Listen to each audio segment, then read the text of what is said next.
नमस्कार दोस्तों, जो हमारे यूट्यूब चैनल में आपका स्वागत है। हम बात करने वाले हैं आज रेलवे सेक्टर की एक जानी पहचानी कंपनी के बारे में, जिसका नाम है टीटागढ़ रेल सिस्टम। आज के इस वीडियो में हम इसका पूरा भविष्य और वर्तमान के बारे में और इसके पहले की जो भी इतिहास है उसके बारे में जानेंगे। यह शेयर भविष्य और आपके पैसे को कई गुना या मल्टीपल बन सकता है, या फिर इसमें निवेश करने पर पैसे पर अभी एक बड़ा रिस्क हो सकता है। ये दोनों बातों के बारे में हम लोग जानेंगे और वीडियो को एंड तक ज़रूर देखिएगा। चलिए कहानी की शुरुआत करते हैं। इस कंपनी का टीटागढ़ जो रेल सिस्टम है, ये कंपनी लगभग 3 जुलाई 1997 को इसकी स्थापना हुआ था।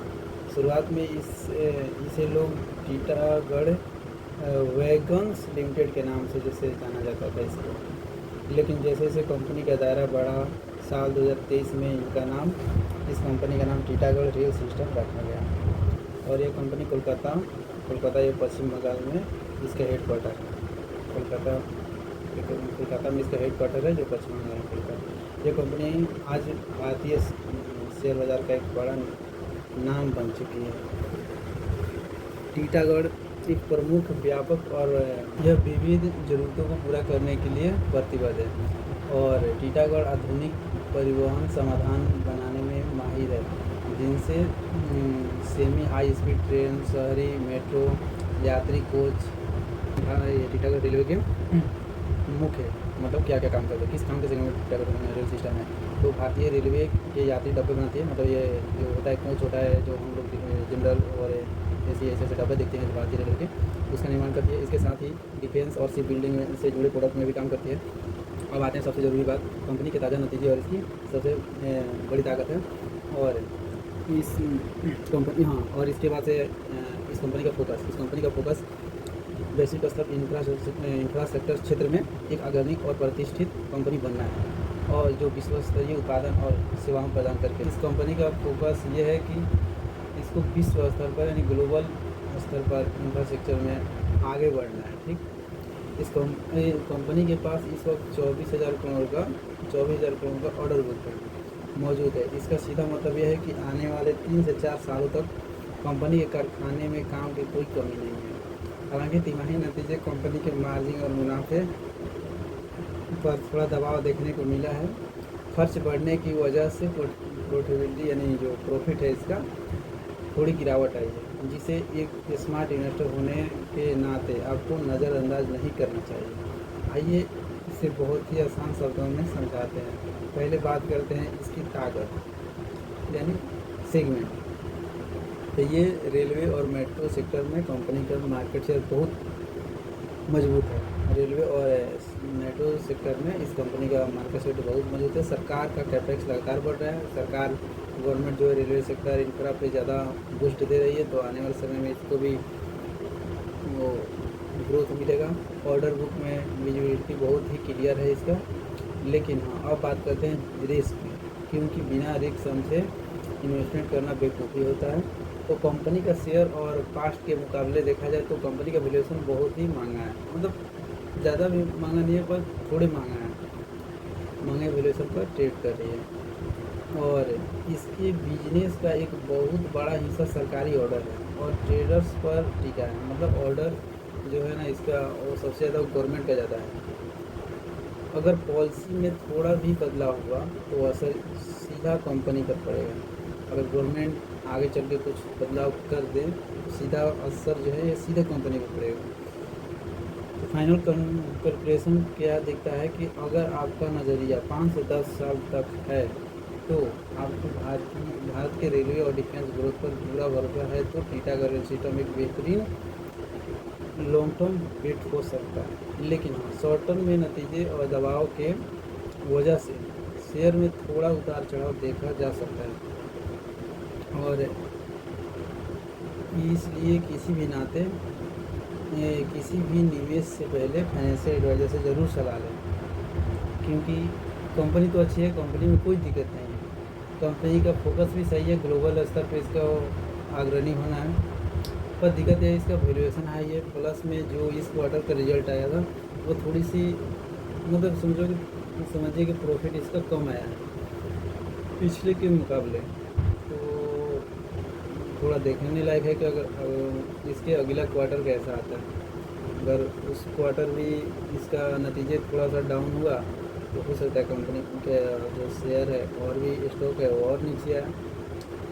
वैसे तो कंपनी तो ठीक है, और इसका जो जिस सेगमेंट में काम कर रही है कंपनी, उस सेगमेंट में देखा जाए तो ये कंपनी का क्लियर विजन है कि अगर रेलवे को बूस्ट मिलेगा तो ये कंपनी आगे जरूर जाएगी। और जानकारी के लिए तो आपको बता रहे हैं हम इसके बता रहे हैं डाटा इसका इस 20 वाले रिजल्ट में क्या क्या बीटा है, क्या क्या इसका फाइनेंशियल स्टेटमेंट है और इसका बैलेंस शीट हम आपको ये भी जानकारी दे देते हैं। टीटागढ़ रेलवे सिस्टम का मार्केट कैप देखा जाए तो अभी फ़िलहाल 11,564 करोड़ है। ठीक, इसका करेंट प्राइस अभी तो 859 के करीब में ट्रेड कर रहा है, और इसका हाई और लो 500 हाल ही 1-2 मंथ हुआ है शायद, उस टाइम ये 569 के करीब में था इसका लो, और हाई 970। वैसे तो ये कंपनी शायद हमको लगता है लगभग 1300 या 1800 के करीब में थी, पर वहाँ से फिर इसको 50 से 60% डाउन हुआ, फिर यहाँ से 569 से चलने का स्टार्ट हो गया।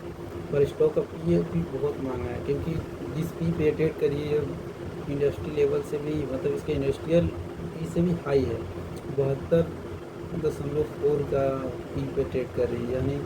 और इसका बुक वैल्यू ठीक है, डिविडेंड डील भी ठीक है, ROE 10.6% है, और ROC 10.6% है, और ROE इसका 6.4 मतलब 6.5% के आसपास माने तो ROE है। और सेल्स ग्रोथ देखा जाए 5 साल में तो कंपनी का सेल्स ग्रोथ 5 साल में सही है 15.9% यानी गुड। और ROE 5 साल का देखा जाए तो ये भी 10.5% है, और ROE 3 साल का भी 11.3% है। प्राइस टू बुक वैल्यू देखा जाए तो 4 टाइम है, 4.75 यानी समझिए कि 5 टाइम है। और सेल्स देखा जाए तो ठीक ही ठाक है। कंपनी पे डेप्ट भी 623 करोड़ का डेप्ट है कंपनी पे, और मोटर होल्डिंग तो कंपनी का भी सही है 40-40.5% का, मतलब समझिए कि प्रोमोटर होल्डिंग। हाँ, थोड़ी सी कंपनी के जो शेयर है वो 0.06% जो है वो प्रमोटर जो है उसको प्लेज किया है, यानी इस शेयर को गिरवी रख कर और पैसा लिया है वैसे। और इंडस्ट्री भी देखा जाए तो कंपनी का इंडस्ट्रियल लेवल भी ठीक ही ठाक है 68.3। और अब इसका हम देखते हैं इसका हम देखते हैं क्वार्टरली रिजल्ट। तो क्या हुआ था कि दिसंबर 2025 में कंपनी का क्वार्टरली सेल्स जो हुआ था वो 832 करोड़ था, 832 करोड़। और इसका मार्च 2026 में 875 करोड़, यानी समझिए कि वो क्वार्टर -13.5% का ROE ग्रोथ जो है ना, वो 13% का ROE सेल्स जो है वो डाउन है।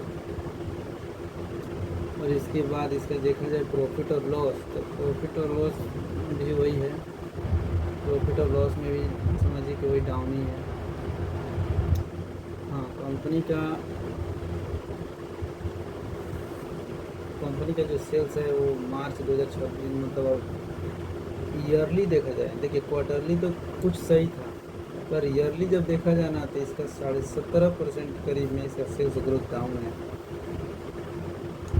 और इसके बाद इसका प्रॉफिट तो इसका देखा जाए प्रॉफिट तो शायद हमको लगता है प्रॉफिट इसका लगभग 42% डाउन है, मतलब एक ही बार में अचानक इतनी बड़ी गिरावट 42% इसका प्रॉफिट ऑफ ग्रोथ जो है डाउन हो गया मार्च 2026 में।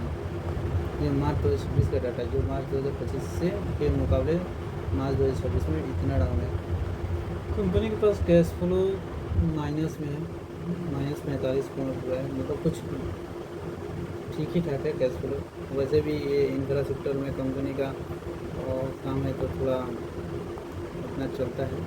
हाँ, प्रमोटर होल्डिंग देखा जाए तो अभी तो प्रमोटर होल्डिंग करीबन शायद स्टेबल ही है। कोई प्रमोटर इतना खरीद भाई बेच नहीं कर रहा। 2 साल से देखा जाए तो प्रमोटर होल्डिंग सेम है। एफ आई इसमें 1% एफ आई ने इसमें से बिकवाली की है और डी आई ने भी 1% की बिकवाली की है। और देखा जाए तो इसमें पब्लिक होल्डिंग जो है वो लगभग 2% बढ़ा हुआ है। यानी एफ आई और डी आई के जो इसमें से सेलिंग किया है उसमें से पब्लिक ने इसे 2% उठा लिया है। तो थोड़ा इस पर नज़र रखिएगा और देखिएगा कि अगला अगला रिजल्ट कैसा आ रहा है इस कंपनी का। उसके बाद इसको अपना या तो बाय कीजिए सेल कीजिए, लेकिन हम आपको ये सलाह नहीं दे रहे हैं, नहीं बाय सेल का हम सलाह नहीं दे रहे हैं। ये आप अपने से रिसर्च करके और इस कंपनी को देखिएगा। हाँ, और ये कंपनी एक बात है, अगर रेलवे सेक्टर सही करेगा, ये कंपनी छोटी कंपनी है, ये मल्टी बैगर तो बन सकती है। हाँ, बनने की इसमें काबिलियत है। ऐसा नहीं है कि कंपनी ख़राब है, कंपनी पुरानी कंपनी है, पर इस मल्टी बैगर बनने की काबिलियत है। अगर फिर से सरकार कुछ नया चेंजिंग ना करके इंफ्रा पे और रेलवे पे थोड़ा सा ज़्यादा और ध्यान दे तो शायद ये कंपनी मल्टी बैगर बन भी सकती है। वैसे अपना रिसर्च कर लीजिएगा, हमसे भी रजिस्टर नहीं है।